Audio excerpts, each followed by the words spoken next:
Hello बच्चों, कैसे हैं आप सभी। होप करती हूँ कि सभी बहुत अच्छे होंगे। और मैं आप लोग के लिए क्लास 12 बायोलॉजी वाइवा के कुछ क्वेश्चंस, इंपॉर्टेंट क्वेश्चंस जो आपके वाइवा में पूछे जाने के काफ़ी ज़्यादा चांसेस है वो मैं लेकर आई हूँ। और जो जो टॉपिक आपने बताया है, मतलब कई कई बच्चों के कमेंट्स आए हैं मेरे पास कि ये मैंने ये बनाया है, वो बनाया है, इसके बारे में बता दो मैम, या इस टॉपिक के बारे में बता दो।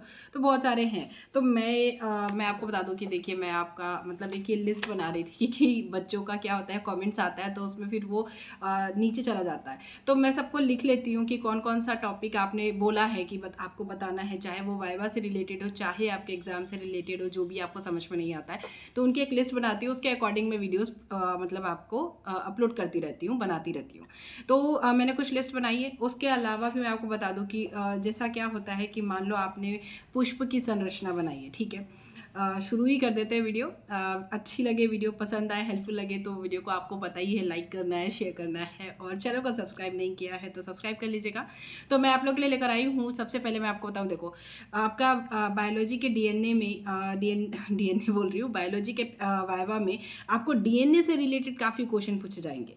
सबसे पहला मतलब जो आपका पॉइंट है वो ये है कि डीएनए से रिलेटेड सारे क्वेश्चन रेडी करा लेने हैं। उसके ऑलरेडी वीडियोस प्रोवाइड की हुई हैं, बट फिर भी मैं एक ओवरव्यू आपको बता देती हूँ। क्योंकि क्या होता है, मान लो आपने पुष्प की संरचना बनाया या फिर आपने स्ट्रक्चर ऑफ स्पर्म बनाया, तो कुछ भी बनाया, ठीक है। तो आपको उससे रिलेटेड कुछ क्वेश्चन स्टार्टिंग में पूछ रहा है, आपने जवाब दिया, बीच में अगर आप अटक गए, आपको नहीं आ रहा है, ठीक है, कोई बात नहीं।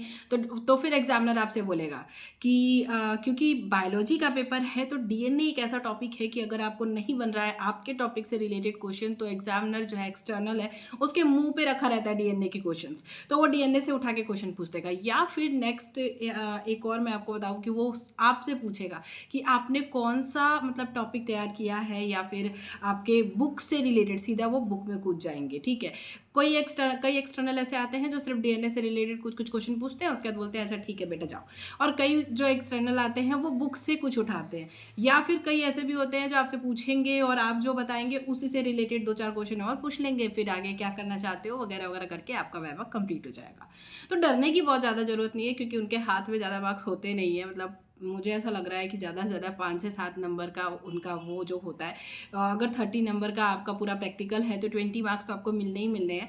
बट वो जो 5 मतलब जो 10 मार्क्स लास्ट का जो बचता है ना, उसमें टीचर गेम करते हैं। मतलब अगर आप टीचर के फेवरेट स्टूडेंट हो तो वो बिना देखे कि आपका वाइवा गया कैसा है, क्या है, नहीं है, नहीं है, वो 27 28 नंबर, आपको 29 भी कभी कभी दे देते हैं। जो फेवरेट है उनको तो 29 ही मिलता है। 28 27 मतलब 25 से 30 के अप्रॉक्स आपको नंबर मिलने हैं, फिक्स है ये। बट फिर भी हमें अपना 100% देना है, ठीक है। तो सबसे पहला हमारा डीएनए से रिलेटेड कुछ क्वेश्चन आप रेडी कर लीजिए। ऑलरेडी मैंने वीडियो प्रोवाइड किया ही हुआ है।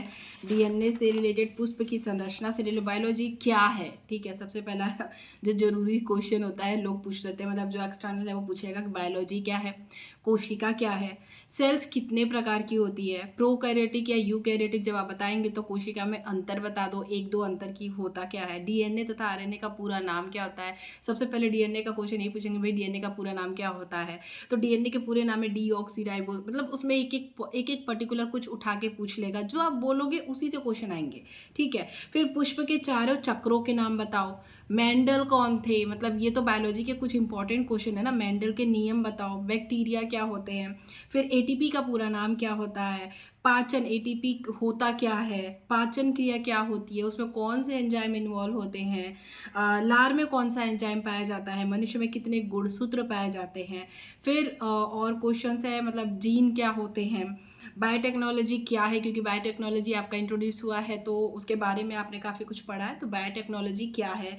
फिर आपका आएगा उत्सर्जन किसे कहते हैं, हार्मोन्स क्या होते हैं, श्वसन किसे कहते हैं, फिर मनुष्य के हृदय में कितने चैम्बर्स होते हैं। तो काफ़ी क्वेश्चन है जो आपके बनते हैं। ये नॉर्मल क्वेश्चंस है जो कि एक्सटर्नल के मैं तो कहूँगी कि जबान पे मतलब रखा रहता है। ये क्वेश्चंस बिल्कुल ऐसे होते हैं कि वो कभी भी पूछ सकता है। अगर आपको मतलब नहीं आ रहा है, आपने जो बनाया है उससे रिलेटेड क्वेश्चंस का आंसर, तो वो क्वेश्चन यही सब पूछने वाले हैं, ठीक है। फिर बायोगैस क्या होता है, बायोगैस का मुख्य घटक क्या होता है, कागज़ से रिलेटेड उसके उपयोग, उसका दूसरा नाम, फिर इसमें मतलब इस टाइप के क्वेश्चंस आपको टोटल बायोलॉजी में बहुत सारे मिलेंगे, जो आपको कितना भी तैयार करोगे तो कम लगेगा। तो इसलिए मैं तो यही कहूँगी कि जो आपने टॉपिक तैयार किया है उससे रिलेटेड और डीएनए वीएनए से रिलेटेड जो भी बेसिक जो क्वेश्चन है बायोटेक्नोलॉजी से रिलेटेड और जो आपका जो क्वेश्चन है ये सब रेडी कर लो, क्योंकि मतलब मुझे नहीं लगता कि इससे ज़्यादा और भी पूछने के चांसेस है। बट फिर भी मैंने नोट्स बनाए हुए हैं और मैंने आप लोगों को वीडियोस भी प्रोवाइड की है, तो आपको पता ही होगा कि हाँ मतलब मैंने क्या क्या पढ़ाया है। मैंने केमिस्ट्री का, फिज़िक्स का और बायो का अलग अलग वीडियोस बनाया है। जितने बच्चों ने मुझे कमेंट किया है कि मैम ये वाले टॉपिक के बारे में बता दो, ये वाले टॉपिक के बारे में बता दो, तो बहुत सारे ऐसे मैंने बताए हैं। बट अगर फिर भी कुछ छूट गया होगा तो भी आप मुझे कमेंट कर दीजिएगा कि मैं उससे रिलेटेड आपको बता दूंगी। पर मैं आपको लिटरली बताऊं कि आप अपने टॉपिक से रिलेटेड उससे कहीं मत जाइए, क्योंकि क्वेश्चन तो वो वहीं से ही पूछने वाला है बायोलॉजी का आपका, ठीक है। तो काफ़ी क्वेश्चन बता दिया है मैंने। पुष्प की संरचना से भी, एक पूर्ण पुष्प में कितने चक्र होते हैं, आवृत्तिबीजी पौधे किसे कहते हैं, आवृत्तिबीजी का क्या अर्थ होता है, ये सारे क्वेश्चन के आंसर मैं ऑलरेडी आपको प्रोवाइड करा चुकी हूँ। ये मत सोचो कि मैंने क्वेश्चन आपको बताया। तो इन सब के आंसर आपको मेरी वीडियोस में मिल जाएंगे, जो मैंने मतलब वाइवा क्वेश्चंस के लिए ऑलरेडी बनाए हैं।